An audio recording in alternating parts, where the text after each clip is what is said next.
I mean, a lot. If you go on his website or his YouTube channel, you'll see. I mean, he interviewed Dove, and you know the interview that he had written up of Dove was somebody else. I don't know what that was. I mean, a lot. All right, if you go, there we go. Right.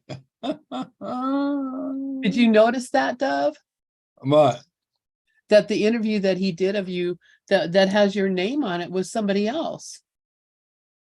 I never went back to watch it. I heard no, but I have the original. I mean, Okay, I don't know about. Yeah, I have it the says original. David Fishman on there, but it was a year ago. Was that a year ago I that he see. interviewed? Well, I do have the original on that. Okay. Yeah, well, we'll get it and we'll listen to it. And Okay. So welcome. And I'll talk to him and tell him to correct it. Well, check it out. I may be wrong. It may be, he had somebody else at the beginning and then you came on. I didn't watch the whole thing. I'm like, well, this isn't Dove. But anyway,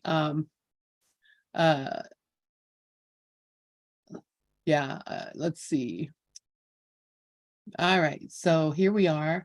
Let's get the because I was gonna download it. I was gonna put it on our YouTube channel and on the list, and like, I don't, is this the same guy? Anyway, so welcome everybody. So grateful to have you all here with us tonight. We are in the manual for teachers. We're about done. There's only a few more sections to this after this one. So we're on Can God Be Reached Directly? And we had a pretty lively discussion about this last week. So I'm so grateful to that. And I just want to shout out to everyone who's here. In fact, let's just go ahead and, well, not everybody's on camera, so people won't see all who's here. But we have Oddsy, my little friend, Brooklyn and Corinne and Nicole and Rafi and Regis and Rico and Sharon. So that's a pretty good group of people. Of course, myself and Dove, pretty good group of people here for this study of the manual for teachers. So anybody have anything that they'd like to discuss or mention before we get started? I was looking at the first couple of sentences and I was thinking I should start talking to Ken. Exactly. I'm going to answer the phone real quick because my son is calling to let me know about my daughter getting there. So, but I'll go ahead and put it in the share screen and somebody can read. Hmm.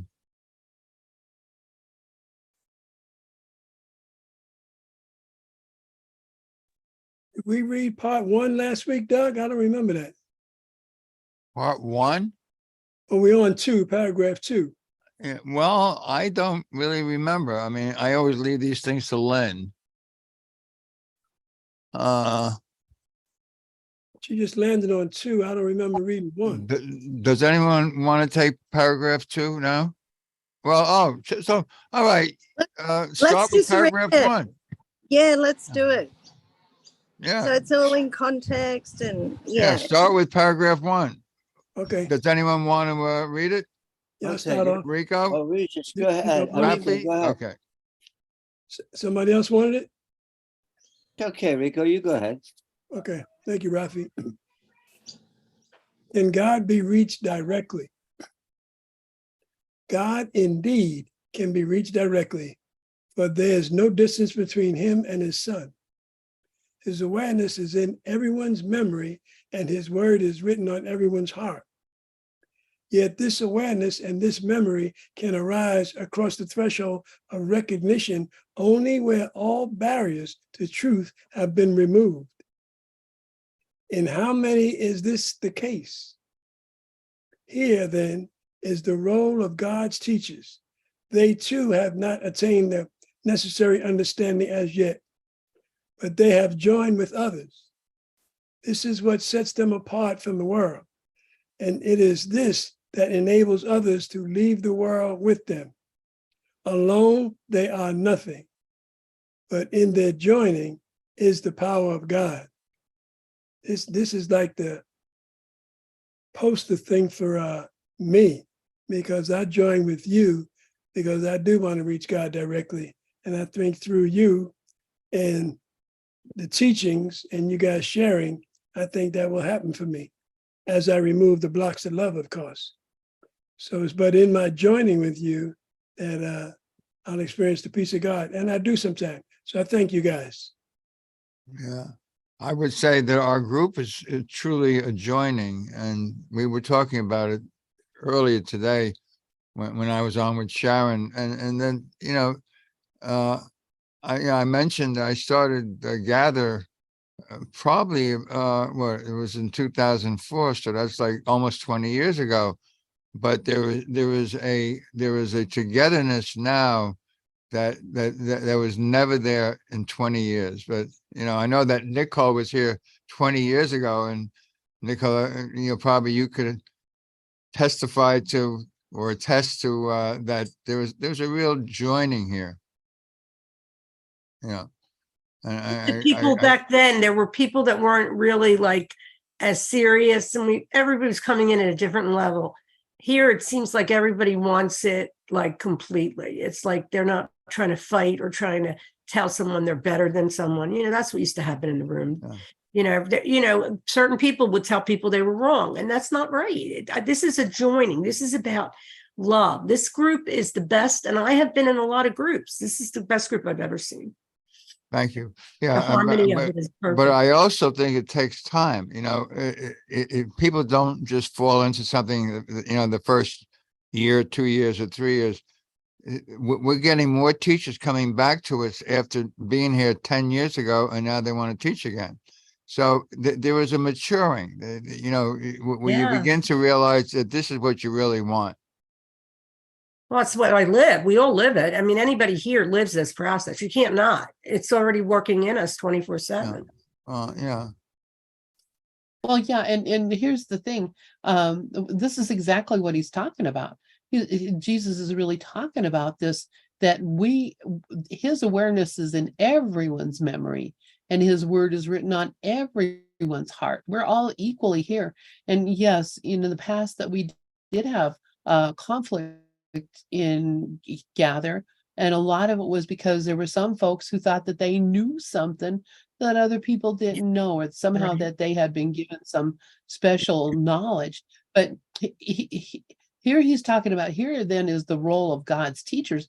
They too have not attained the necessary understanding as yet, but they have joined with others. This is what sets them apart from the world.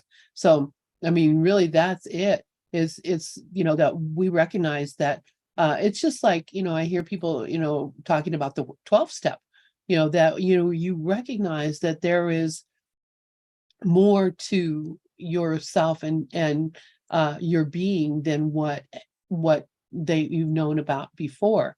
So, but when you join with other people, I'm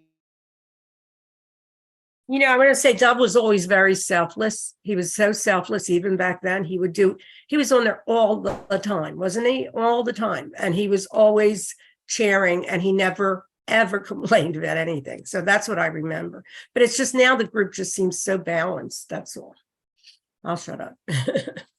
I'm sorry, I've gotten kicked out of the room there for a minute. So I didn't hear everything that you said.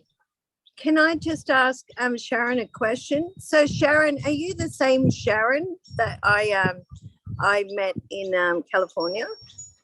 No. Never met you. No.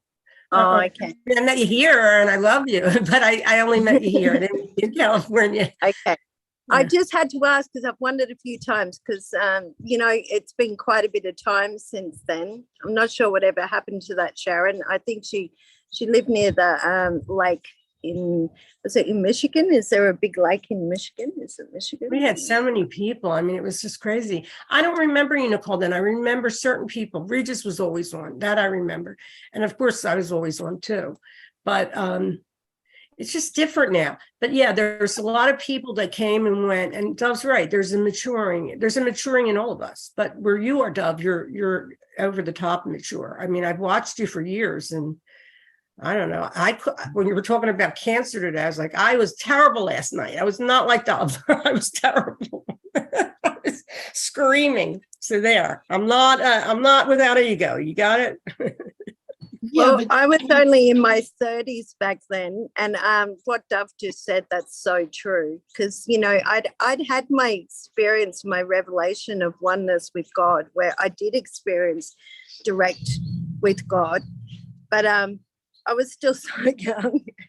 Now I had these little twin babies, and I was going to say this before, like where he's talking about the joining, there was so much one-mindedness and so much connection in that ACIM gather room. Like, so a teacher would come on who hadn't been in the room, all day, and just would start teaching exactly like in perfect unison and holy harmony with what had been happening in the room before they came in, things like that. And just such a beautiful experience of connection. It was great. I used to come in a lot. I loved it. And what I just wanted to say about my revelation experience, I mean, a revelation of God is a revelation of oneness. So, it's like, mine came about because I believed I was one with God, but I just needed to know. I wanted to experience that to be true. So it was a desire to experience my oneness that led to my experience of revelation and direct with God, you see. So, yeah, I get what he's saying here. Our desire to join with others is there is no separate connection with God because we're one. So it's a desire to join, and it's a desire to, accept the atonement, which is our oneness. Yeah. That's beautiful, Nicole. Thank you.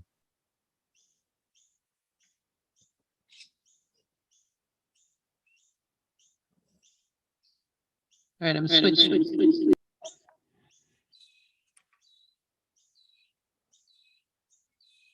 I'm switching computers. So, whoa, I need to turn that volume down. Little feedback there. That's pretty funny, yeah. So, yeah, I was thinking about those early days in Gather, and for me anyway, I first came in. I think, different people had different experiences, but I first came in with Regina, and Regina, was the one that asked me to share with her and Gather. So, at that time, I was, I thought I pretty well knew it all. So, I was not, I was, felt very authoritarian about the whole thing. Because I had been studying the course, basically studied it by myself for, some time, and hadn't really had anybody else to bounce things off of. And so I developed my own opinions about things. And I think that was kind of the big problem, was because not the big problem for me at the time, but the whole idea that, I had learned what I needed to learn from it. And and that and I was ready to teach it. But of course, that was I found out much later how foolish that was. But I think there were a lot of other folks that maybe had that idea too, that somehow they were authorities on it. And so, that's why arguments happened, because people thought, what they knew about it was the only thing to know. And here, we recognize that, there are 10 people here, or how many people are here. There's that many minds that know something. And only when we all come together and share do we actually have the even get an inkling of what the truth of it is. Just like with this study, this is not like it's one person telling everybody this is what this means. This is the Holy Spirit telling each of us in our own minds what it means, and us expressing to each other with open minds. And I think that's what has maybe changed. I think the conversation is what has changed. It's not that there's anything different about us. It's just the way we converse, the way, because we can talk back and forth now and all be in the same room together. And so I'm going to just shut up. I see Rafi has his hand up, Rico has his hand up, and so does Duff. So Rafi, please go ahead. Well, actually, Rico had his hand up before I did, so why doesn't he go first? Okay, Rico? Okay, thank you, Rafi. Mine is going to be quick draw McGraw.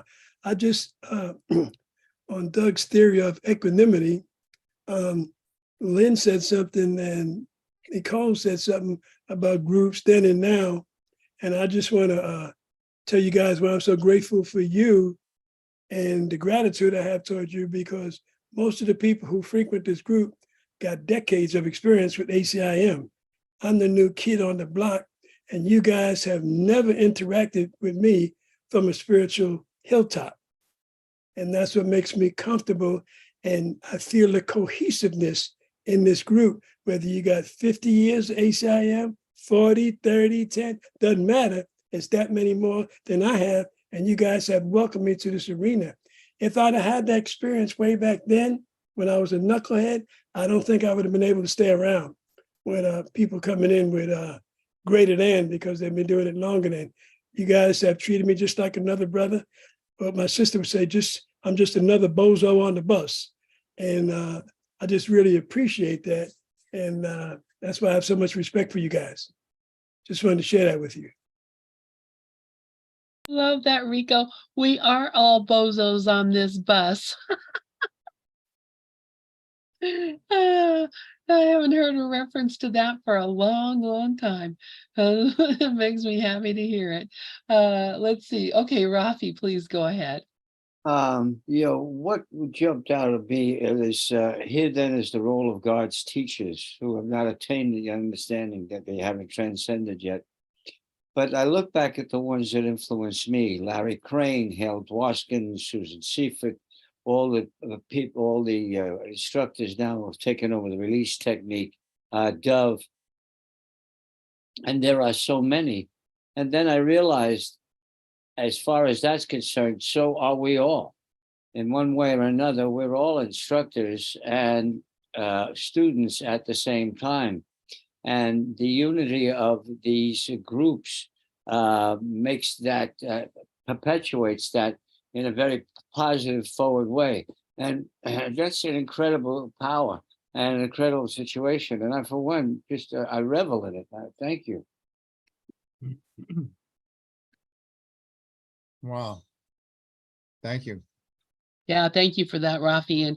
And yeah, I think that's, it took me how many years of reading this course to really get what Jesus was saying. You need to join with your brother. I mean, seriously. But in there, joining is the power of God. It says it right there. Every place I look now, all I see is you got to join. And it took me years to see that. I mean, that's just crazy. I mean, that's like total insanity. Anyway, go ahead, Dove. Okay. Actually, when you were talking, Lynn, how somehow in the beginning, there were some people who thought they knew more or better. And maybe that's true, but also it made me remember when I first started leading groups in Greenwich Village, New York in the 1980s. My wife and I used to teach together, and we started playing these games called synergy games. And there are games where you sit down and you're given a problem like how to survive in a desert or in the North Pole or on the moon. And basically the idea of this game, if you had an expert who knew exactly what to do on the moon or in the desert or in the North Pole, that group would not do as well as a group of equal people that that just came together with the idea that they were going to do this together. It's like the whole is greater than the sum of its parts. And as I was thinking about it, I realized that that's principle number one of A Course in Miracles. It basically says there's no order of difficulty in miracles. One is not harder or bigger than another. So it's like one expert is not bigger than another. They're all the same. All expressions of love are maximal. So it's really how we relate to each other, acknowledge each other, respect each other, appreciate each other. That's what wholeness is. That's what oneness is. Yeah. Yeah, that's it exactly. And it is that that acknowledgement and that respect and knowing that we are the same. I think that's the most important thing. Yes, there's no order of difficulty in miracles because everything is the same. God made everything the same. That's just the way it is, and that's the way we are. Brooklyn, please go ahead. Wow, my namaste, mighty companions. This is amazing, to join in love. Ego comes and tells me, I was talking with Lynn before.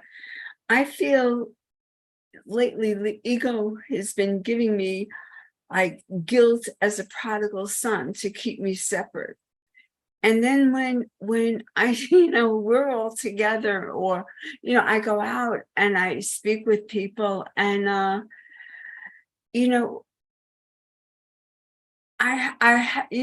have to, it'll be much easier if I accept God's blessing, and, ego has been getting on me. Well, you don't do this, you don't do this, you don't do this, and questioning what I do.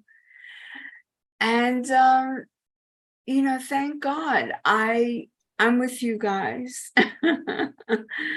And you wouldn't love me if I were sometimes the way I think I am, that I don't deserve this.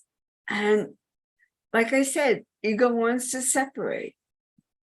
And I'm really glad I'm joined with you. Thank you.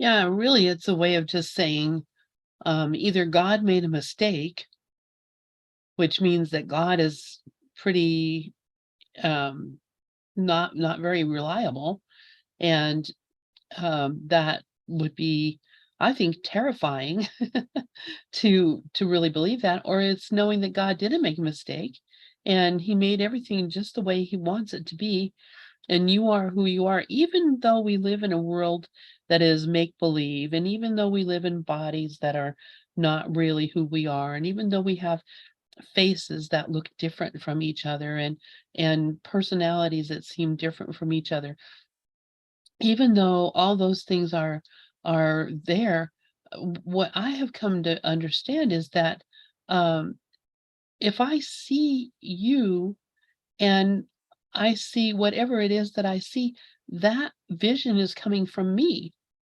That vision is coming from me. I'm the one who has decided this is what you are based on my own belief in myself or thought about myself. And so, I mean, I used to think terrible things about people. I would look at, oh, look, this person doesn't take very good care of themselves. Look at that guy, he's really fat. Look at this, I used to think all sorts of judgmental things about people in their bodies and their lives, or, well, what a jerk, this is how he's behaving in a bad way.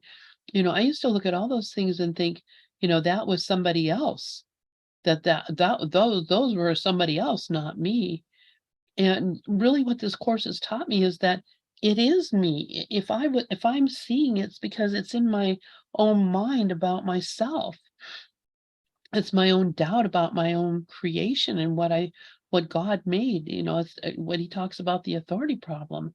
So recognizing that what I think I'm seeing when I look at another is a direct reflection on what I think about myself and what I think about God, and how I imagine God is just, like I said, not a very smart God, not a very not a very good God. And I mean, if that's really how I think, then no wonder I'm living in fear, because everything I see is reminding me that God is not very good. So, and I have a choice. Either I believe that God is not very good and that, that we're all doomed, or I believe that God is perfect and made everything out of perfect love, and that there's, that we have and can be everything. And, if it's just something I can choose to believe or not believe, I prefer to believe the thing that makes me happy. And the thing that makes me happy is that God made us all and he's perfect and we are too. And goodness is what we are. That and I mean, it is a choice. Absolutely, it is a choice what you want to believe about yourself and the world. Nicole, please go ahead. Just really occurring to me that in order to like reach God directly beyond just a temporary situation of reaching God directly, to reach God directly in a sustained way requires to reach God directly within our brothers, to be seeing God. God is in everything I see, to see God. That's what distinguishes us from those who have, and what leads to this next, I believe, this next paragraph, which we're about to read, because God is in everything I see. God is in everyone. To have a sustained awareness and a sustained reaching directly with God must include that. And that's why forgiveness and letting go of our perceptions, our dreams, forgiving the world, all that is so, it is the way. It's necessary. It must take place in order for us to be able to reach God directly and retain that in our sustained awareness. Beautiful. Yes, thank you, Nicole. And the forgiveness is not forgiving the world because it's bad. It's forgiving my thoughts about the world that make it seem bad. Forgiving my ideas of things not being right. And once I let go of those ideas and I'm just willing, I don't have to know everything. I don't have to hear everything and see everything. I just have to be willing to see. And if I'm willing to see things differently, as Jesus asked us so many times, then that willingness is what opens me up to actually see the truth about what you are, what I am, and what we are. So, this is a huge, huge, huge gift for all of us to have this, the willingness, and everybody shows it. I mean, people in this group show their willingness just by even showing up here every week and being willing to listen and to look at your thoughts and look at your ideas about what you think is going on. That willingness is huge, huge, huge. So grateful Lynn, as I am. can I just say something? I was just gonna call on you, Sharon. I saw your hand Okay. was up.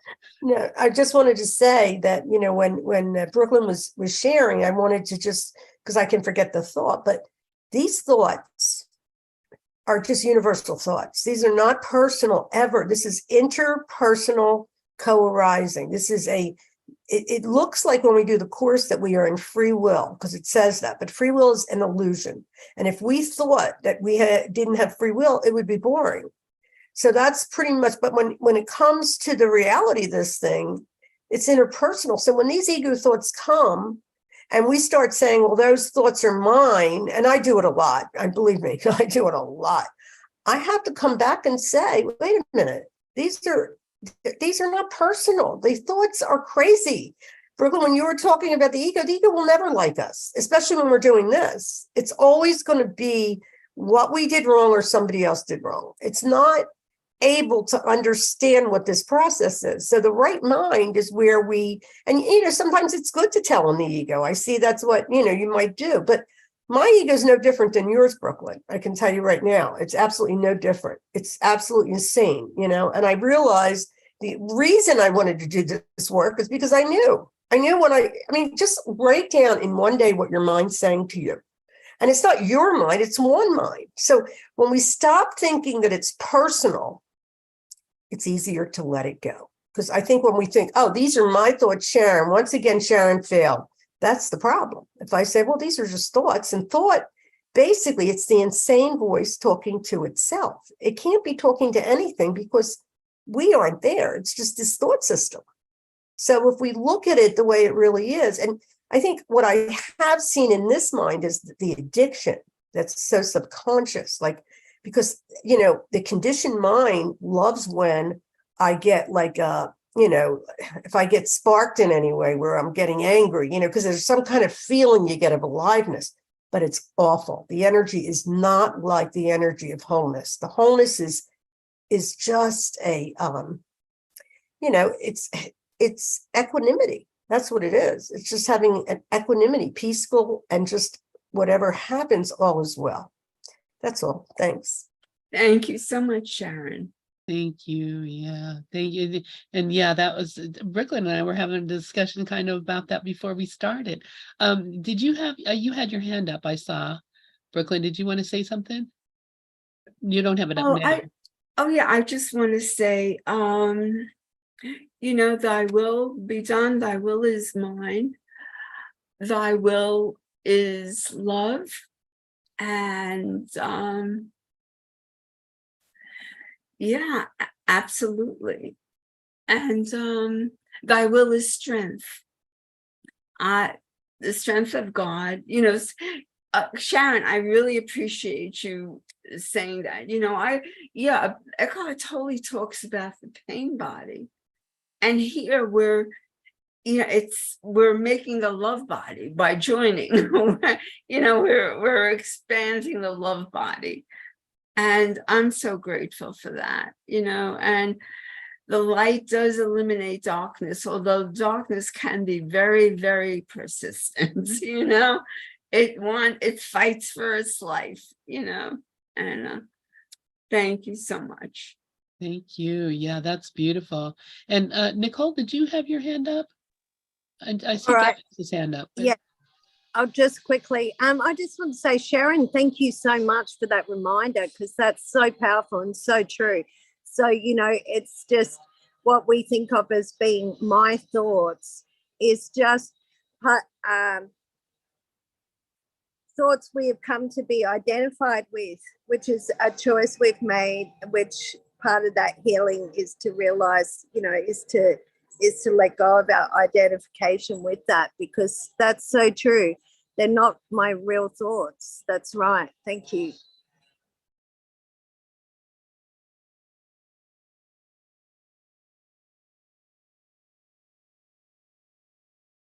Thank you, Nicole. Please, Dove, go ahead. All right. When you were saying all that's necessary is your willingness, it came to me that willingness means that willingness to see things differently means I'm not going to be judging as much anymore. So when you're willing to see things differently, your mind stops wandering. He has that line, you're far too tolerant of your mind wandering. So mind wandering is just like you're always making judgments. But if you're willing to see things differently, your mind stops making judgments. You have an open mind. So an open-minded person is not making judgments. Yeah, that's perfect. And yes, exactly. That open-mindedness is what makes everything possible. It's like somebody was talking yesterday, and I can't remember, we're talking about, science and scientists, and, that scientists, don't believe in God or something of that nature. And, I was thinking about it. I'm a scientist. Oh, yeah. I think you were saying that David Hawkins said that a scientist couldn't rise above a certain Right, level. right, And I'm right. like, how can that be? Because I'm a scientist, and what science tells me is you don't know. We don't know anything. And that science is all about finding out. And maybe scientists have a reputation of being like, well, I know what this is. But really, any good scientist is going to tell you, I don't know anything. I've studied this for years, and I could study it for, years more, and other people could study it, and we could study it forever. And we may never know. That's why they call them theory. It's a theory of evolution, a theory of, because we don't even gravity. We don't even know what gravity is. We don't know what you think you can measure it. You can see how it acts, but you don't know what it is. Science, a good scientist will tell you, I don't know anything, and I'm here Yeah. to learn. Yeah. So What I think that David Hawkins was speaking about is, first of all, he was talking about the 500 level, which is unconditional love.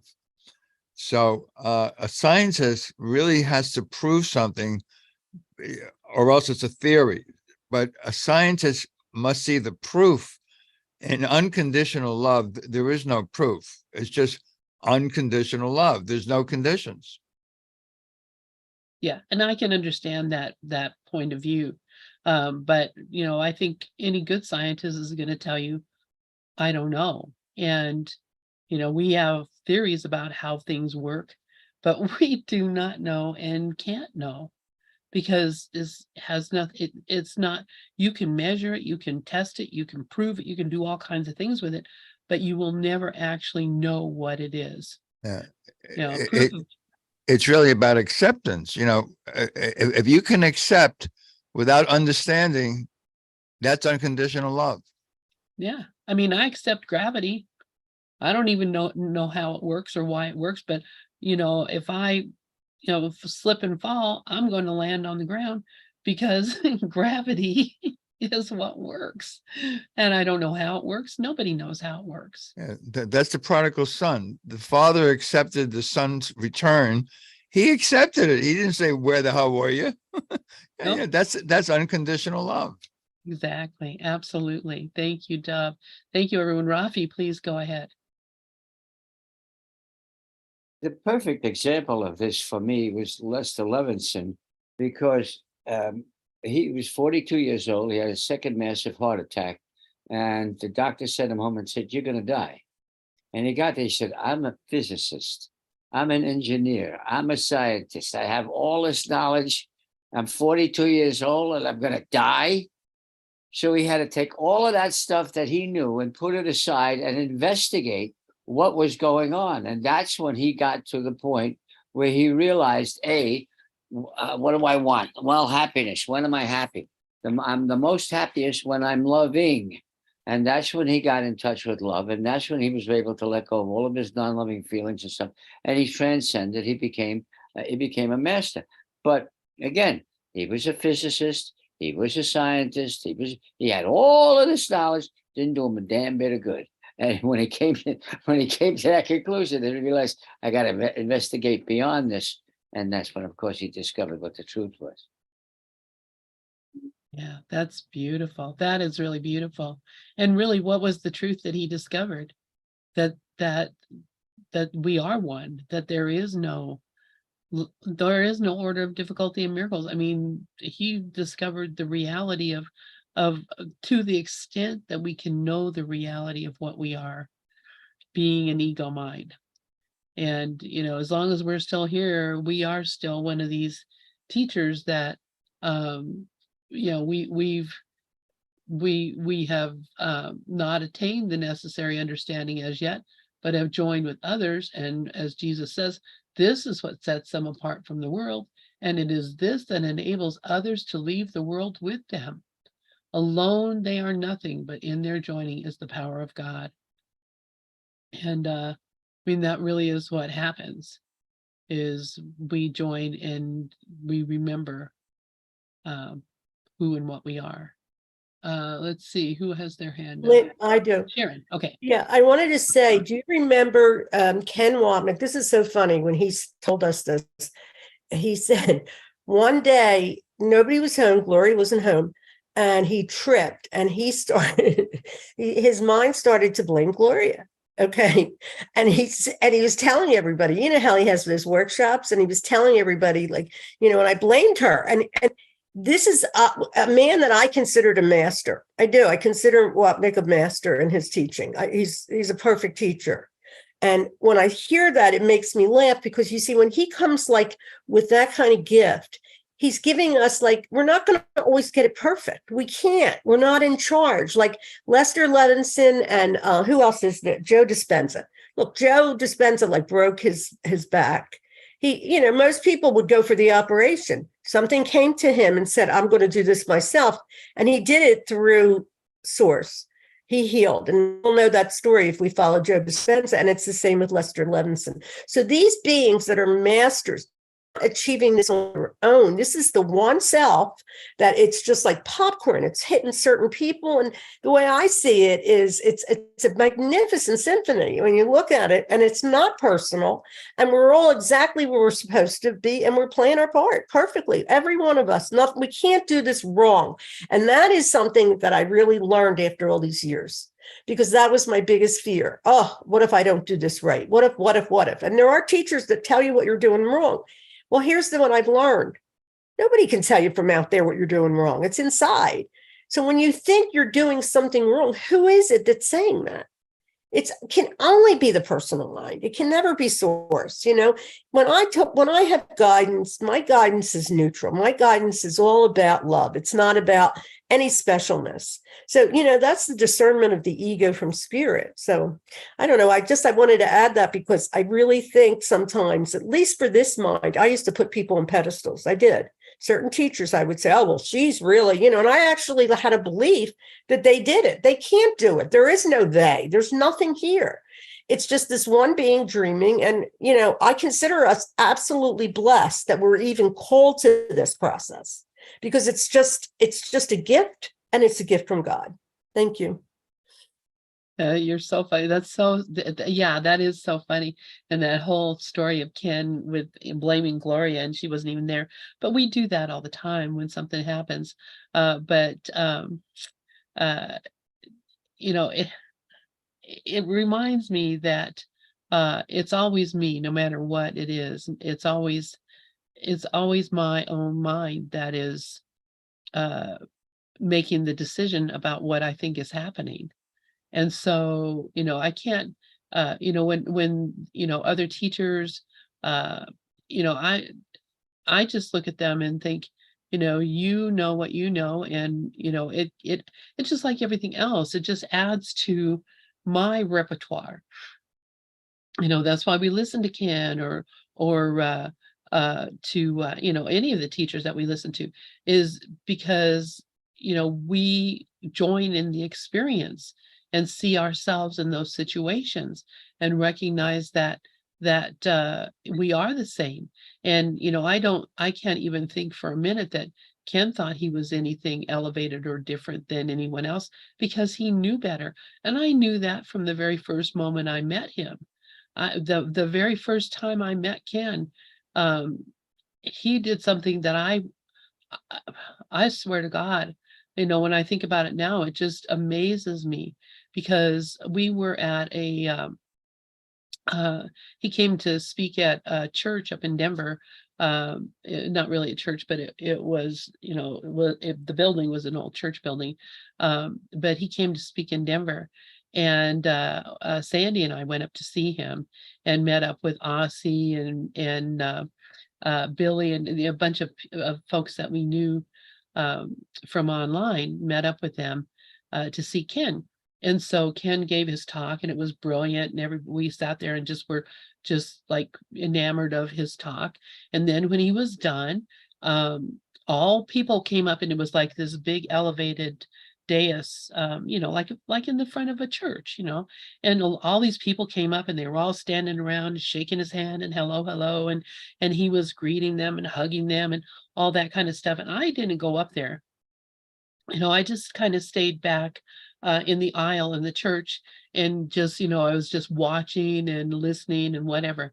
And Ken, with all these people adoring around him, looked at me and saw me, and I wasn't the only person down there, but he just left that whole group of people and came down there and came up to me and, said hello, shook my hand. He was like, asked me who I was. I mean, I was shocked. I have never had the speaker at any conference or anything like that break away from a crowd of adoring people to come to talk to me. And I was kind of overwhelmed. I'm like, well, why this great man is here, coming to me. But that was how Ken was. He couldn't stand to see somebody out there by themselves when everybody else was there with him. He wanted everyone to be joined in that connection. And, I didn't know anything about that at the time. I was, I was like new, and, I was just like, oh my gosh, why, I just didn't know why. And, it took me a long time to figure out, it is because he didn't want me to be alone. And that said something about him that I will always cherish, because, and it also gave me, that's what gave me the knowing that I couldn't let anyone out, that I had to have everyone join with everyone. And I don't care what their situation was, they were going to be with me. I mean, really did shift me in so many ways. Nicole, I see you laughing. Go ahead, honey. What do you have to say? Oh, you just reminded me of the conference in 2007. I think we brought it up before, but like I had no idea when Dove and I went into where Charles was teaching, Dear One, master teacher, and or something was going on there. I can't even remember exactly, but I can remember I touched him and I got told by someone, oh, don't touch him, you're not allowed to touch him, or something like that. And I was like, oh, okay, that's weird. And he ended up dancing with me, and he ended up dancing with Dove. It was funny. It was just interesting, because I hadn't been kind of around the Endeavour people. I knew them from Gather and I loved them dearly. But yeah, I was told, like, don't touch him. And then he came and danced with me. It was funny. And Dove. That's funny. That is funny. And yeah, I have a feeling he was like, I have a feeling he was like that too. He didn't want anybody to be left out. That seemed to be his way to me as well. And Dove has a great story about him at that conference that I don't know I think it's similar. And the thing is, he gave his blessing to me touching him, because I touched him when I apparently wasn't supposed to. And he certainly gave his blessing to that and showed he didn't really care about that by dancing with me. So That's awesome. That was awesome. Yeah, that reminds me of dancing with John Mundy at that conference, and they were playing music and we were dancing, and I felt like I was at my high school prom or something, and John was my boyfriend. I've told this before, that I just had that whole feeling of, there was a connection there, and again, because a lot of people think John is something special too, John Mundy. We're all something special. We're all something special. Does anybody else have anything to say about this paragraph? Well, let's check out paragraph 2 then.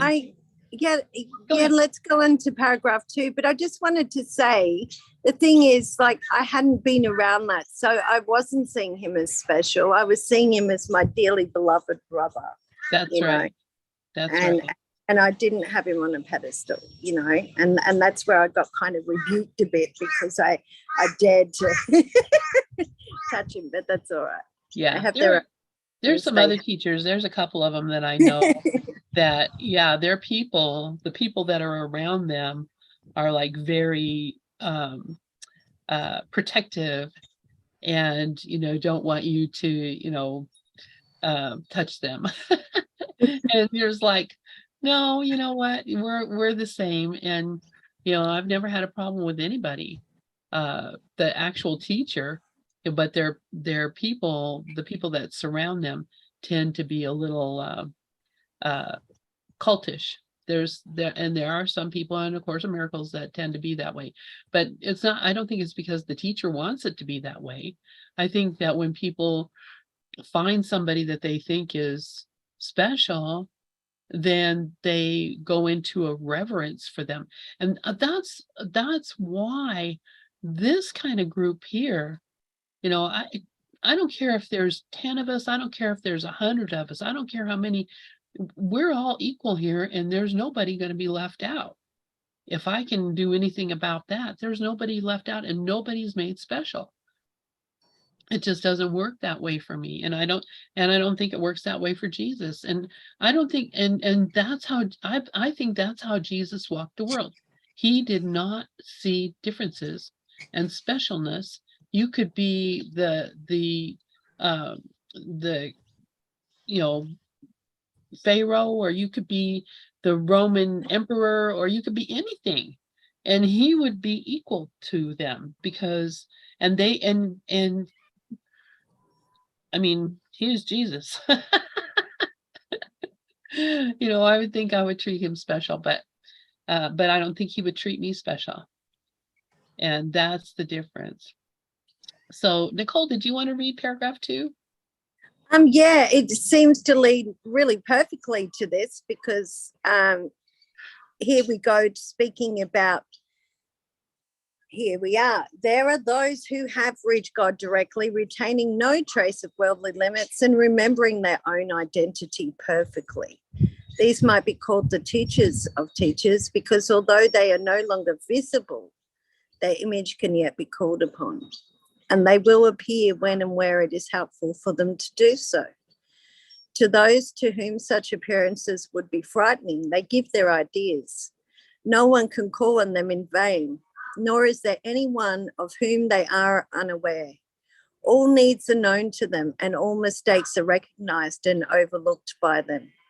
The time will come when this is understood, and meanwhile they give all their gifts to the teachers of God who look to them for help, asking all things in their name and in no other.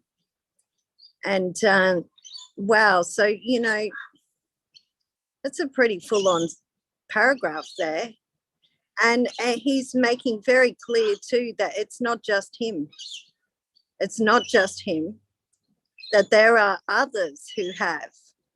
So, that, and yes, and Sharon was saying earlier about her nutrients being, her nutrients, her guidance being neutral. And my experience with these ones has been, often I've experienced a lot of frustration, because they don't just give me the fish. They don't just give me the answers. That saying, give a man a fish and feed him for a day, but teach a man how to fish and feed him for a lifetime. They don't tell me what's right. They don't tell me that. They leave me to have to, they're there, and they do assist and they do help, but they're in a very odd, strange way, where they can see where our blocks are, our blind spots are, and know that, what is required there is a miracle, not them telling us, not just some other thought. We need to experience a shift in perception. So there's no point just giving the fish. You know what I mean? Like, and that can be at times frustrating. So they're there to assist us, but it isn't always in the way we might think we like, because we just that's my experience with that. And also, Dove, earlier I was blown away because I was just talking about how in Gather oftentimes the teacher would come along and not even knowing what had happened before would say exactly the right thing. And Dove came in and mentioned that game that him and his wife used to play, the synergy game, where in some imagined scenario such as being stuck out in the desert or whatever it was, I can't remember, and how and that to me when he said it was like reminded me of this. It's like instead of having one person handing out fish to everyone, that they do a lot better when not in that not knowing and in that joining and coming together. And I think that's what these we might call masters, these ones who have reached God directly, retraining, no trace of worldly limits and remembering, okay, are aware of, that we need of ourselves to come about to those, with our willingness, they get that. So I suppose I have to just learn to trust and know that they know what they're doing. And there's a reason why they won't just give me those fish. Thank you. That's all I want to say. That's beautiful, Nicole. Thank you. Yeah. I mean, one thing that I think we have to understand, he's not saying that it's somebody here that you could go and see or who would be there. He's saying, what does he say here? They might, these might be called the teachers of teachers, because although they are no longer visible, their image can yet be called upon, and they will appear when and where it is helpful for them to do so. So he's not talking about, I mean, I've heard people call their person teacher of teachers, and I think you probably have heard that too. But a teacher of teacher is not visible to us in the world, and only comes to us when we call on them. And they can appear to us in physical body, I believe, which I think if you've read The Disappearance of the Universe with Gary Renard, I think those teachers that appeared to him were that situation, teachers of teachers who appeared to him in a physical appearance, but also who disappeared and do not come unless they're here for a purpose. But then also to those to whom such appearances would be frightening, they give their ideas. And so many times when an idea comes, that a thought or an understanding of something, this can be coming from one of these teachers. And of course, we talk about Jesus because he's a figure in our dream here that we are conscious of, or that we talk about, or but there are others, I mean, and it sounds like there's a lot of others, and that they're just kind of hanging around waiting for us to call on them, but they're also helping us. And so, I I always call on Jesus. I always call on Jesus, or I call on God. But always get sent some sort of a message or whatever. And I don't do that on purpose. I'm not like, maybe I better ask Jesus about this. It's more like, Jesus, help me. Or when I slid off the road and I was spinning around and ramming into a big utility truck. What was I saying? Jesus, Jesus, Jesus. I was calling on Jesus, even though, I never seen him. He's never, appeared to me and walked in front of me or whatever, but I still call on him because I know that, I mean, I don't have to know anything. It's an automatic thing, because in my mind, I think that, he's a being I can call on. And what's so beautiful, he says, no one can call on them in vain, nor is there anyone of whom they are unaware. There is not anyone of whom they are not aware. They know all of us.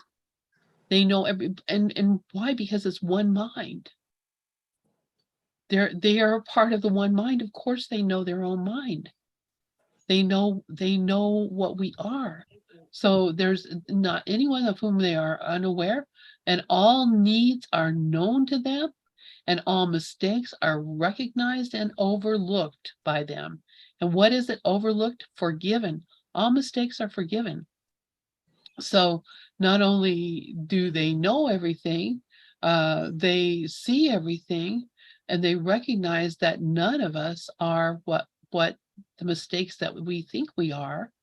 And then he says, the time will come when this is understood, and meanwhile they give all their gifts to the teachers of God who look to them for help, asking all things in their name and in no other. So really we're being given it all the time, all things for all people. And, all we have to do is ask for it, but not ask the world for it, not ask the government for it, not ask the church for it, not ask anybody else for it. Only ask the one who knows and the one who has what we need. Anybody else have any thoughts about this? Nicole, please. I remember last week we did read the first paragraph and it triggered me. It triggered me really full on. So I actually ended up going and I read through the whole thing. And this next paragraph helped me a lot. That's what I was going to say. Because I know I've reached God directly. I know I've had experience of direct connection with God, and that it is something that, it's, I didn't like the first paragraph because it seemed to me it could be misinterpreted as meaning you can't, when I know from firsthand experience that's not true. It's love waits on willingness and not on time. It's a decision we make. Heaven is a decision we make. And this next paragraph helped me to feel better and to understand and be a lot more forgiving of myself in relation to why I have not been able to maintain a sustained, and why the ego belief system and the dreams and my seeing the world just, it really helped me. So leading on to that next one, I'm hoping we can maybe read it before we finish, basically. Sure. And in fact, let's do that unless somebody has something about this paragraph. This paragraph is a real zinger. I mean, It is. This is saying a lot of stuff that, I don't hear Course in Miracles teachers talking about this. And I mean, I sounded like somebody else now. I don't hear a Course in Miracles teacher talking about this. Well, you're going to hear me talking about this now because, I've read this numerous times. And right now I'm just looking at it going, holy crap, man. This is not a fantasy. This is for real. Regis, please go ahead. Yeah, we probably don't hear Course in Miracles teachers talking about a lot of things because a lot of Course in Miracle teachers really are trying to make it a religion and trying to make it an exclusive club, and they have all end all be all. And so this is reminding me of when my daughter was just learning how to talk. uh, she started calling me by my name, my first name, Regis. But she also would call me daddy sometime or whatever. But my mother couldn't stand, I mean, to hear her call me by my first name. You would think somebody was poking my mom in the back with a needle if you could see her face when she would hear my daughter call me Regis. Is my daughter, even at that little age, was already a jokester.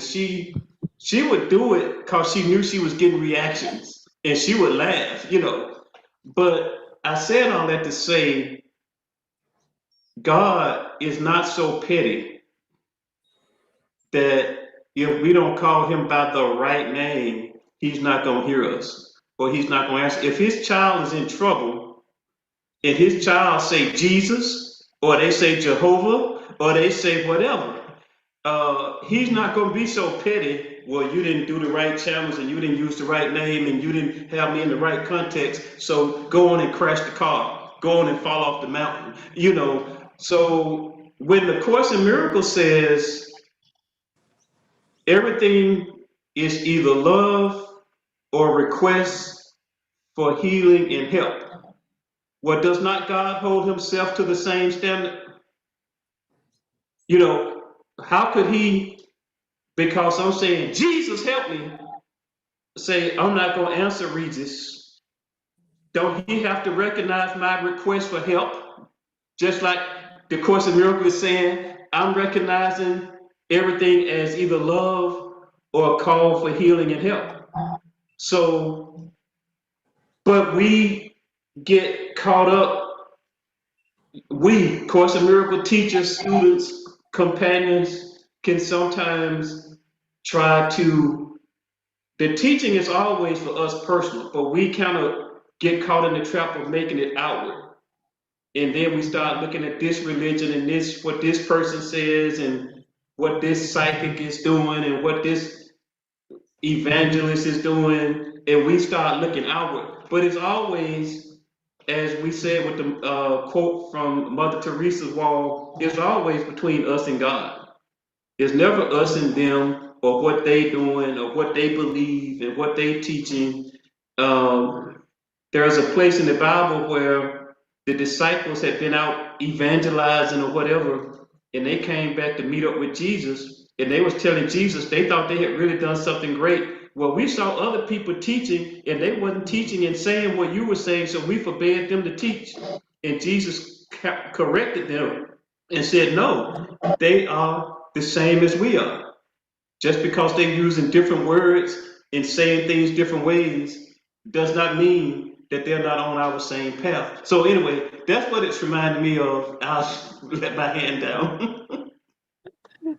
Thank you, Regis. Yeah, that's what Jesus doesn't make a difference between us. In fact, that's what he's saying. You can't make a difference.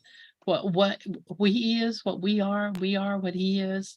And the only difference is that, he has attained a place where we have not yet realized that we are, but we're still in the same place. It's not like, we're dragging along a million years behind him.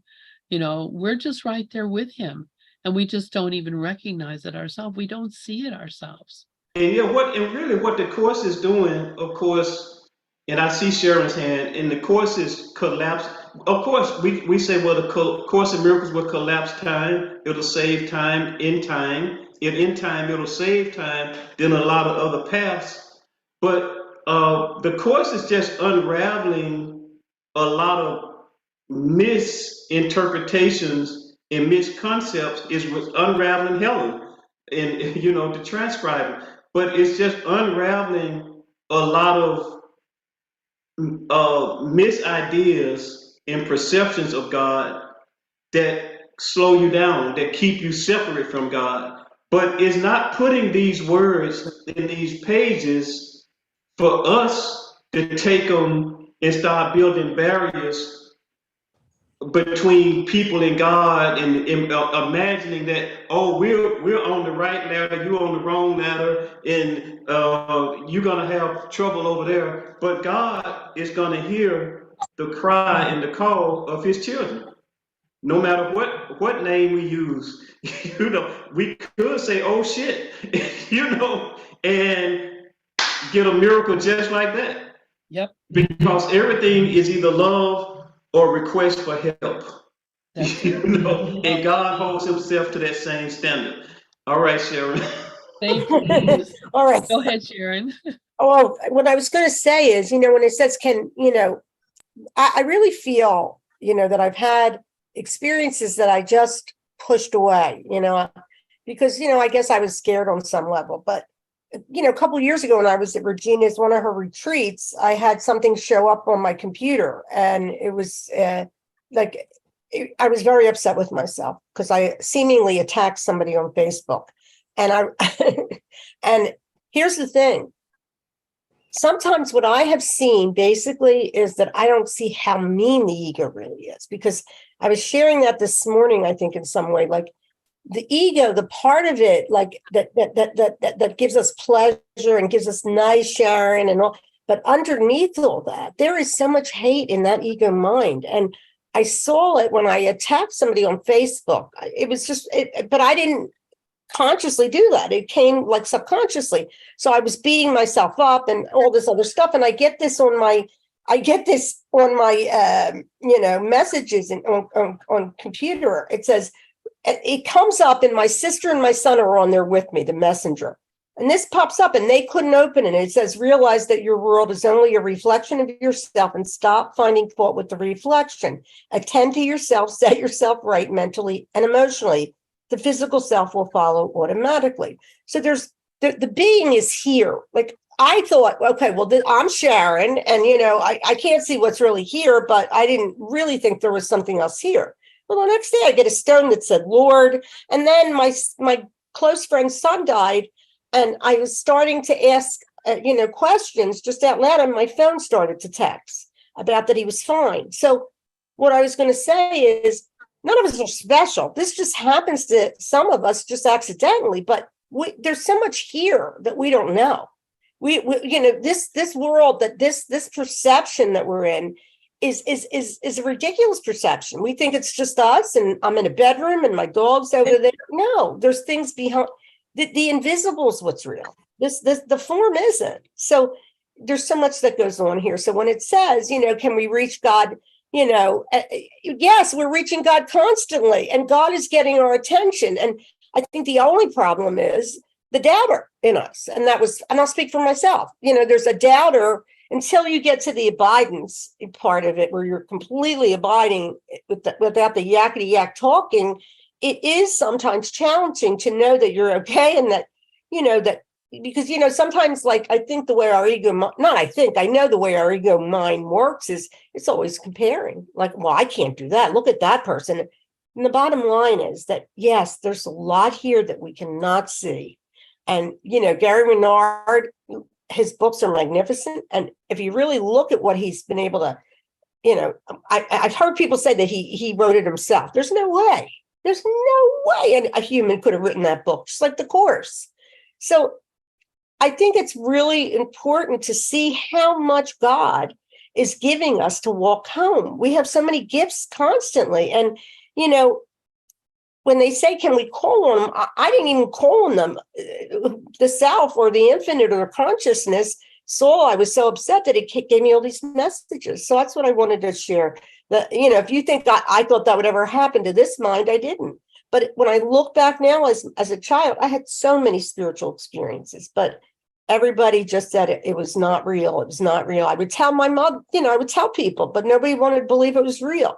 Why? Because we are seeing only our own perception, and our perception is completely false. That's all. Thanks. Thank you, Sharon. And yeah, it is that way that,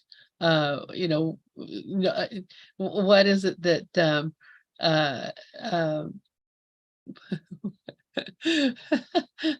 people say, like opinions are like assholes. Everybody has one, and everybody thinks everybody else's stinks. That's kind of what it is. It's like, yeah. I mean, this ego is really, and as we go into this deeper, what I have found, as the Course says, it's suspicious at best and vicious at worst. It does get a little vicious, right? Because it's sneaky.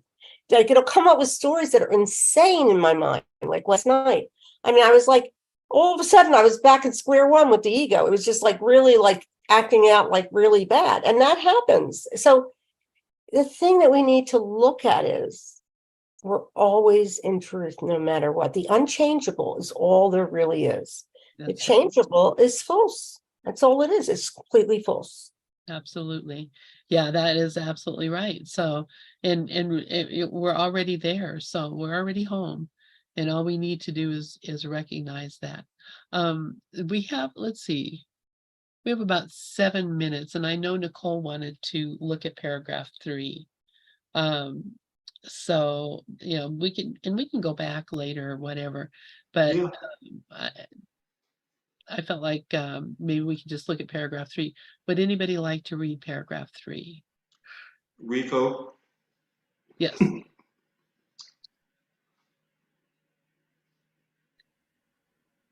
Is Rafi still here? Because he let me read first, and I don't know if he got to read. No, I'll take it. That's fine. Sure. Great, thank you. The teacher of God may have a brief experience of direct union with God. In this world, it is almost impossible that this endure. It can perhaps be won after much devotion and dedication, and then be maintained for much of the time on earth. But this is so rare that it cannot be considered a realistic goal. If it happens, so be it. If it does not happen, so be it as well. All worldly states must be illusionary. If God were reached directly in sustained awareness, the body would not be long maintained. Those who have laid the body down merely to extend their helpfulness to those remaining behind are few indeed.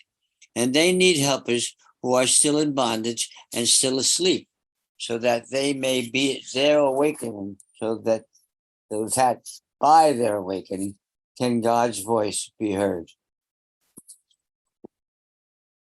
Well, this keeps in steady track of all that I have been taught and have experienced.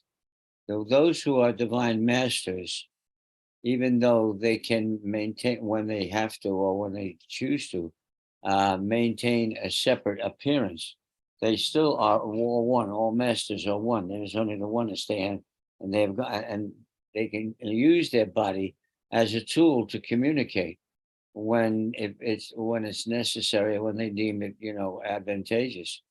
But the oneness, and the line right here, it says it all. All worldly states must be illusionary.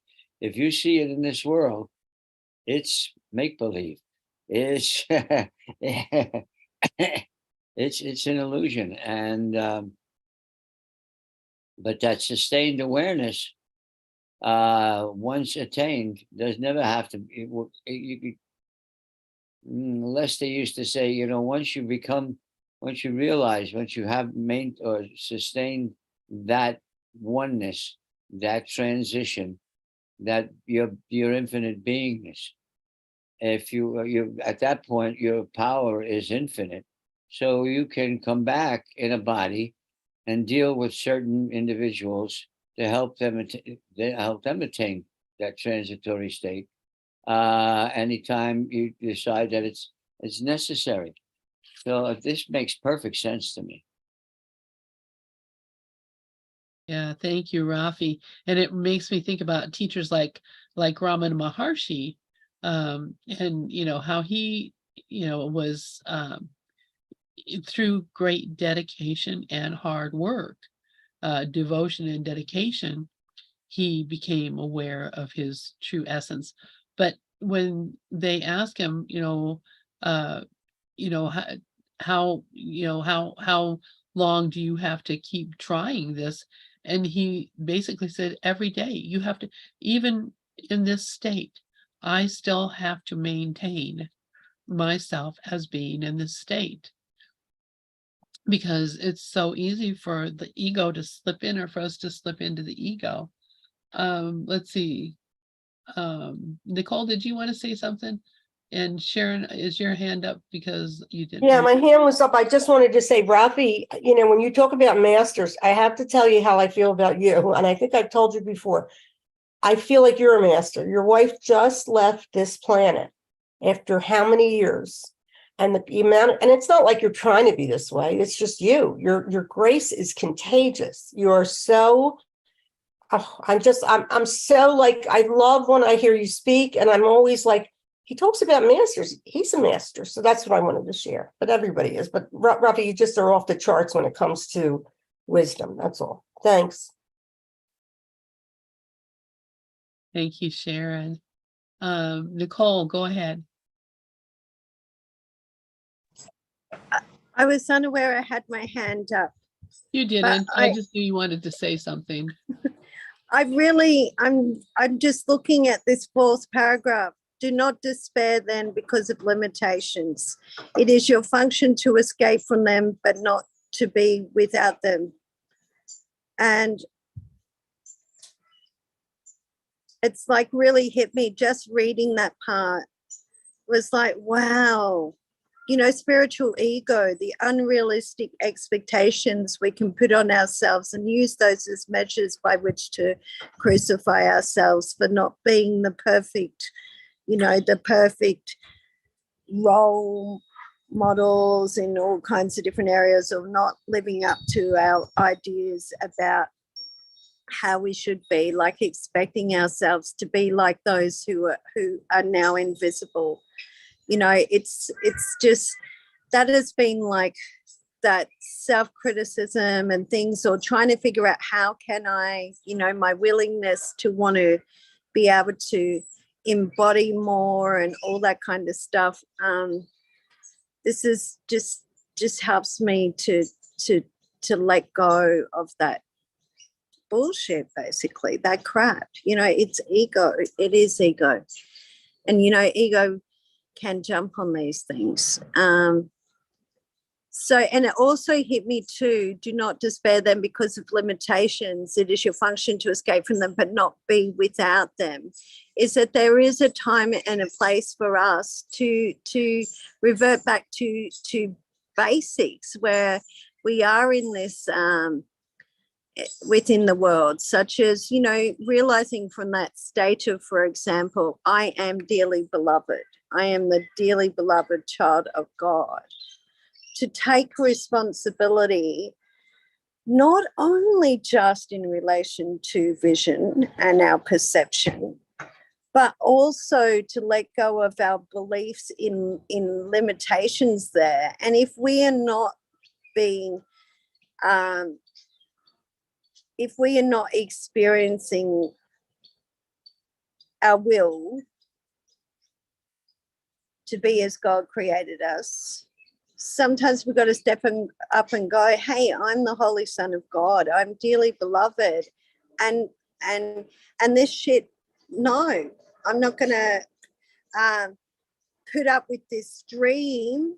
And sometimes we need to actually take physical stances and actions in relation to realizing that certain circumstances or situations are not befitting our reality, and that God has another will for us, and his will for us is to be happy, and that it requires sometimes for us to change our circumstances. I can get sometimes a little bit caught up in all the, you know, the trying to just focus on my perception, that I forget that sometimes I've got to step up. Do you know what I'm saying? That's where I'm getting at. Thank you. Yeah, thank you for that, Nicole. And yeah, I mean, we are, you know, I guess as I'm reading this, we are the helpers who are still in bondage and still asleep. And it's by our awakening that God's voice can be heard. So, you know, there's nothing to feel bad about or think that, you know, there's something has gone wrong. You know, it's just basically our state in this world of dreams. And, you know, the only thing for the dreamer to do is to wake up from the dream. And I think that's what we're here for. I mean, that's what we, not right Doing now. the best we can. Just doing the best we can. That's okay. It's all right. We're here. We're willing. We're doing the best we can. And it's okay. Letting go of these unrealistic goals. You know, he says this is so rare that it cannot be considered a realistic goal. He's not saying, so don't be willing, you know, like be grateful for that. Like our willingness and all our attempts and efforts and our all of that, our devotion, all of that is be glad for that. And that's enough. That in itself is enough. We don't have to be perfect. That's it. That would be an idol of the ego, some kind of idol. And time to let those idols go. God, I love that. I have to say this out loud. I love what you just said, Nicole. That is just so powerful because that is the truth. We That's are always concerned, are we doing well enough? And just what you said is so true. Like, how could we not be doing well enough? Right? But it's the ego that wants to do well. So that was beautiful. Thank you. Thank you. Yeah. So, well, thank you guys. Thank you. You know, our time is up. I mean, this has been that time went by really fast, but I'm just so grateful that for everyone who came here to share with us and who joined with us and just you know, I've changed a lot too. I used to have all these ideas about things like, you know, I would think, you know, there would be somebody else who had a channel book and I'd be like, well, yeah, but that ain't the Course of Miracles, you know. I mean, it may be good, but it's not as good as the Course of Miracles. You know, I recognize now it's like all the same. You know, I mean, We all do that. literally, there is no difference between any of these things. It's all a call for love. It's all the Holy Spirit. It's God calling to us in our sleeping, dreaming days and saying, you know, look, look, look, here I am. I'm here for you. And got to be grateful for that. So thank you, everybody. I love you Thanks, all. everyone. Love See you you. Thank you. tomorrow. Yep. Bye-bye. See you all tomorrow. The way I walk in gratitude. Yay. Absolutely, it is. I love that. Oh, look at that. How beautiful. Oh my gosh, I love you guys. Bye. Bye. Great night or a great day. You Absolutely. too, darling.